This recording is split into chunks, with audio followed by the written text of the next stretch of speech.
Hello all and welcome to a new video on our YouTube channel The Third Man Musings. On our previous video, we did the a review of the India New Zealand ODI series as well as the India Sri Lanka ODI series. Both series culminating in a win for India and thus propelling the Indian juggernaut this year for the all important 2023 ODI World Cup.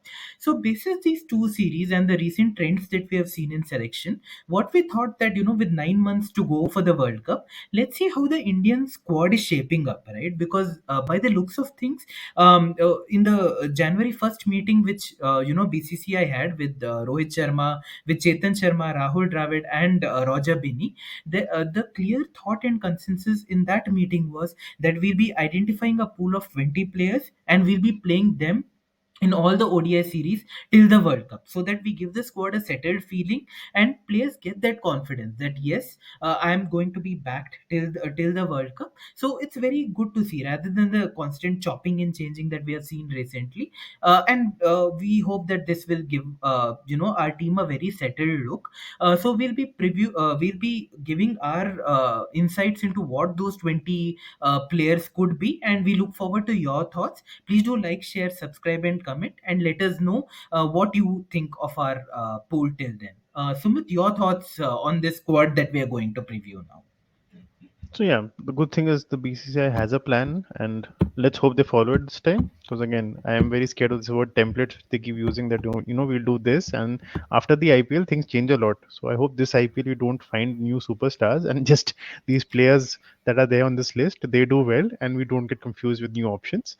So we have a lot of good ODI cricket coming up in this year. So we have Australia coming home twice, which is funny, but yeah, they're coming twice for practice for their own purposes, and it's good competition for us also. So six ODIs with them, one away series with West Indies. That's one I think where people will take a lot of breaks because that's post IPL, and that's normally the kind of series they keep after IPL. So we don't expect a lot of seniors to come go there. Maybe people to just fine tune their form if required.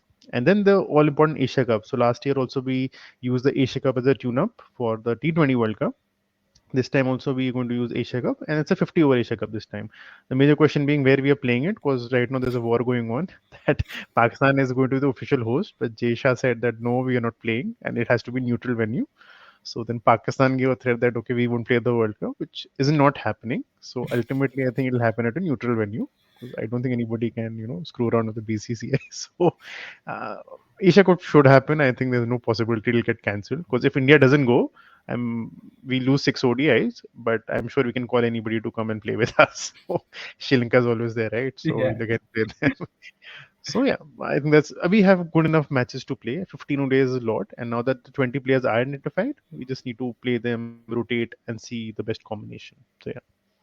Right, and let's see this. Let's see and analyze this probable squad. Right, as I said, this squad that I've put up on screen, obviously it's subject to changes. With injuries, unforeseen injuries, you never know, especially with a long IPL, right? But basis the recent selections, this is the pool that we could come up with. Both Sumit and I, sat down and jotted the names, and look forward to your thoughts as well on what you feel about this squad. So the batting I think looks pretty settled, right? And there should be no surprises here. Rohit Sharma and Shubman Gill have played brilliantly in the both the ODI series against Sri Lanka and New Zealand. They've easily got upwards of 50 plus starts on almost all occasions, and have even gone on to score 100 plus starts in a few matches. So they are looking very consistent.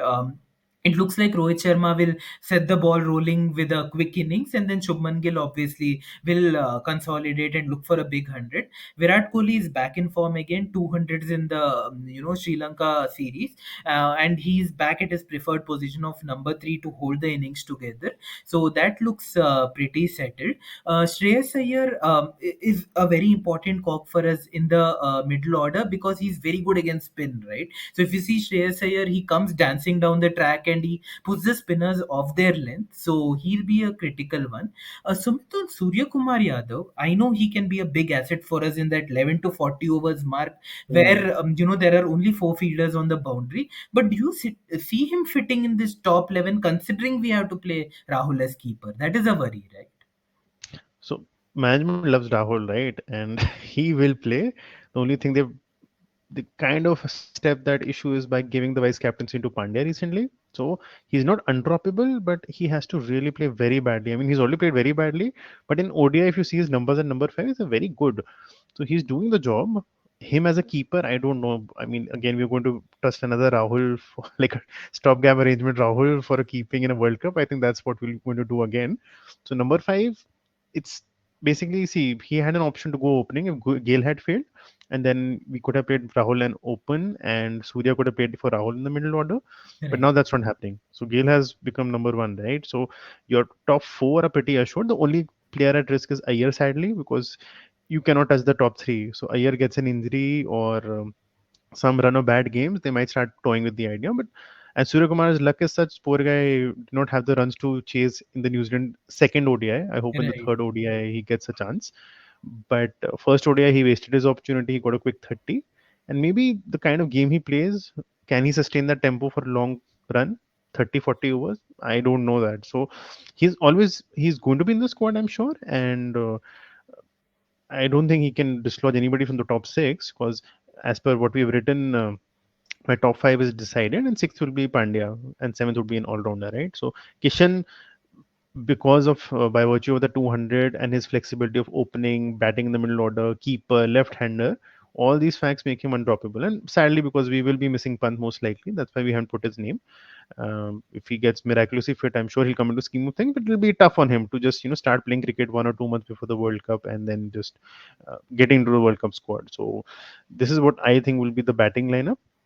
And hopefully Surya gets more chances. We have 15 ODIs, so he gets a go. And definitely an X Factor player, can't be dropped. Let's see how it goes.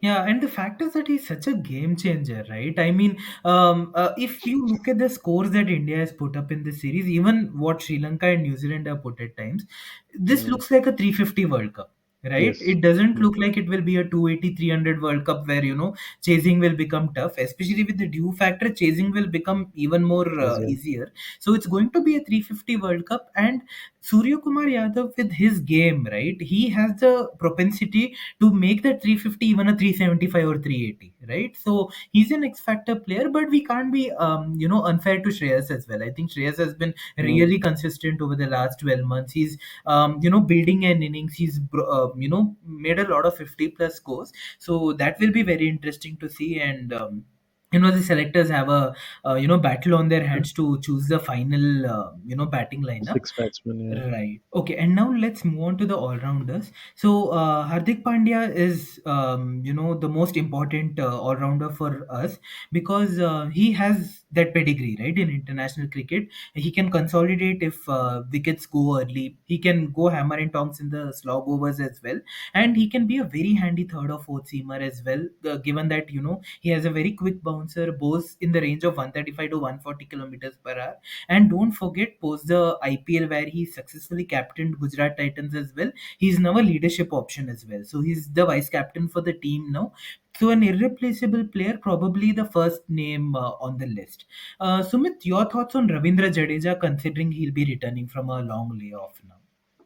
So yeah, the good thing is he gets a tough tournament like IPL, bowling just 4 overs, little workload over 2 months.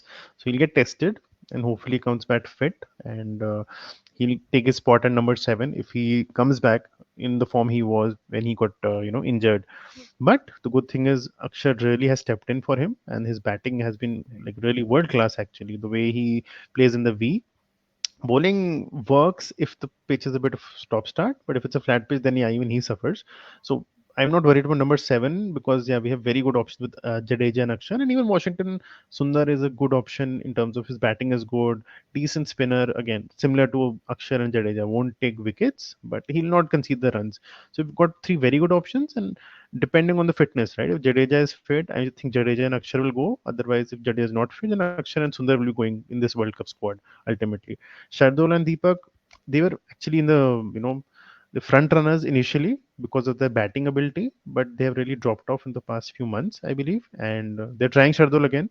But the problem is the poor guy does not have the pace, and he's a trier. I mean, I appreciate his spirit considering he does not have any X factor, but he plays with heart, and I think management respects that. He's a good option at eight, so maybe he goes in the squad. But again, I don't see both of them going ahead. So IPL is going to determine the future for these two, I believe, because they'll get to showcase their skill set at number eight with the bowling and batting. One of them should go through, and no preferences. I believe out of this list of five, I think maybe these two only will go out for all I know, because we don't have space to drop other people, right? It depends, 15 or 16 squad. So we are good on the all-rounder front. We are fine. I mean, I won't say we have world-class all-rounders, but it is decent. It is much better than where we were, I think, some an year or so back, where we were struggling to find, five, six bowling options. Now we do have six options. So yeah. Right, right. And Shardul and Deepak, I think one the key point is their injury issues as well, right? Hmm. Especially Shardul, I think, has played more cricket. Deepak Char seems to be getting Missing. injured more than playing, right? So Yeah. that will also be a big factor. And now let's move on to the Pacers. Bumrah is the big question mark here, right? Because Yeah. he's expected to come back only, I think, around the Feb. I think even in the India Australia series, they're probably saying he'll miss two tests and will Hmm. be only back in the third test, so somewhere around end of Feb, early March time frame. So he's a big question mark, but obviously a world class bowler, and if fit, definitely he'll be the number one pacer on the list. But an interesting thing here, and Sumit, I would like to hear your thoughts on this as well. In these two series, Siraj, and Umran have looked a great trio, right? Yes. We speak about batting partnerships, but in occasions, even bowlers hunt in pairs or in trios, right? We saw Wasim, Hmm. Wakar, and Shoaib being a very lethal combination for Pakistan in the past. Similarly, Shami, Siraj, and Umran have that X factor about them. Shami is skiddy, Siraj is also skiddy, Umran obviously has that extra Yes. pace. So Hmm. I think we have found a good trio. Your thoughts on our trio, which makes us look potent, right? So that's the thing. I mean, even if Bumrah misses out, I think we'll be in a good space compared to last World Cup, where suddenly, the plans went all haywire, and then we had to figure out who to bowl. Now we know. I think even management thinks that okay, Bumrah is always going to be a high risk candidate. So if he's there, good enough. But if he's not, we are in a good space now with these three there. Obviously, will be providing the backup. He brings the left armor bowler into the picture, and a bit of swing, and in the end, death bowling. So I think these five pieces are good enough. And if Jasprit Bumrah misses out again, backups are there. I mean, they might try for Prasidh Krishna. I mean, he's again a good uh, hit the deck kind of bowler. So I think five paces is what they'll carry, and maybe if they don't find anybody, then they go back to Shardul and Deepak both. So I don't see any other pacer breaking out unless we see somebody again. I hope IPL performances are not considered this World Cup. Let's pray Right, that doesn't right. happen. Let's just stick to ODIs and play whoever is playing well. And spinners, we like have only two choices now. I think everybody is gone now. All the Rahul Chahar and Varun Chakravarti and Yeah. God knows who will Bishnoi, try. yeah, Bishnoi also. Vishnu, yeah, that is one guy who will come back after the World Cup. I guess they'll start Right, considering him. But right. right now, I think these two spinners are your fixed spinners, and yeah, these two will play together hopefully because the World Cup is in India and Pandya is bowling. So there is a chance, if ever there was, for these two to come together again and make that partnership that won us so many series under Kohli's captaincy.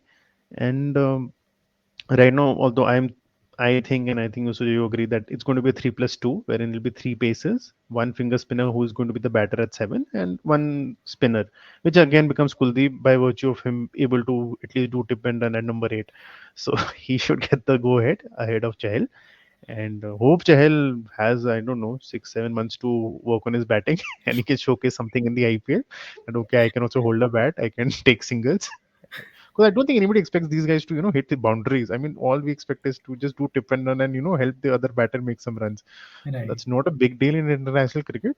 So I hope Chahal really thinks about it. Otherwise, again, he'll miss any ICC tournament and he'll be in the squad. So Yeah, I, you have to feel for Chahal, right? Last few years he's been very consistent with the ball, has taken wickets, but I think since he doesn't have a secondary skill, don't forget even his fielding isn't great, right? nothing You great. see him dropping catches, you see him misfielding, letting the ball go for boundaries. So unfortunately, it's hard on him. But yeah, as you rightly said, coming back to your point that it's very hard seeing both of them playing and then a finger spinner playing as well, right? Because don't forget for ICC tournaments it's usually flat pitches, right? Which the Hmm. ball might do a bit, So, but consistently it will be good for batting. So really hard to see them, and that is a segue to another important point that we wanted to discuss: the role of dew in this tournament. Oh right? yeah. Because don't forget, folks, whoever is listening to this podcast, the earlier schedule for this World Cup, it was originally supposed to be in the March April time frame in India's summer, right? Where dew wouldn't have had an effect, but obviously due to COVID, where everything got pushed down a few months, now the World Cup is in October November, which is peak winter in India, right? It will be after the monsoons, and it will be really cold in India. Dew will definitely be there, and Ravichandran Ashwin, in fact, has spoken that the matches shouldn't start at 1:30. It should start at 11:30. 11:30, and the match should get over by 7 p.m. ideally, because we have seen even in the Sri Lanka New Zealand ODIs, after 8:30 the ball really becomes like a bar of soap, and even if the team is, let's say, at 150 for 7, the bowling becomes that easy that they even can reach 250, 300. Right, we saw Mm-hmm. Bracewell doing that, we saw Shanaka doing that against the wet ball. So that will be interesting to see if the ICC can move that around, because the broadcasters will be given preference, keeping in mind the prime time for India. But Sumit, what are your thoughts? Maybe 11:30 or maybe 12:30, so that the match can get over by 8. Your thoughts on the impact of Definitely. dew? It should not determine. I mean, if the toss decides the result of the match in most of the cases, then it's not a fun World Cup, right? You want everybody to play, win based on potential and not because they won a toss. And with India's luck, in the knockout, they'll end up batting first and the bowlers will get smacked all over the ground. So I would prefer to lose if India has to lose based on skill rather than due. So there are no excuses. And 11:30, I know commercially it doesn't make sense, but I think people need to. It's a World Cup, they will watch anyways. People make all sorts of reasons, and there will be people getting sick on India match days, and offices will be empty on those days. More work from homes will be promoted, so people will figure a way. We are Indians, jugaad is there in our blood, so we'll figure and out. I don't think sponsors need to worry about the commercial aspect. The World Cup will work. It's in India, and India are the favorites again. So let's hope common sense prevails and we get an early start, and it's a fair match between people. Ashwin, you said Ashwin, it just triggered me that okay, you Ashwin might come back. This guy just out of the blue he keeps coming, and he also fits that all-rounder slot in number 7. So I don't. His batting is good, but his fielding is very bad. I don't know 50 overs how he'll field, right? But at number 7, he might not be a bad option in Indian conditions. So his IPL is also going to be very big in case he wants to just make a last ditch, entry into the squad. So let's see how it Let's goes. see. So, Mm. on that note, folks, it's a wrap from us for this video. We had a great time, putting across this squad and discussing what will be very important going forward. We have 15 ODIs, as Sumit mentioned at the start as well, in the FTP. So, a lot of time to try out various combinations, and hope we put together an invincible squad that will help us bring back the cup home. The last we won was in 2011. So, hopefully, 12 years later, we can replicate that and win the World Cup at home again. And that will be a great joy to watch if our team pulls that off. So, on that note, it's a wrap from Sumita and I. And please don't forget to like, share, subscribe, and comment. Your thoughts really mean a lot to us. We did get a few thoughts coming in, and we loved having that interaction with you folks, and we have tried to incorporate those in our videos as well. So until our next video, which will be on the India Australia Test series starting in the second week of Feb, please do stay tuned and look forward to your thoughts. Till then, bye bye. Bye.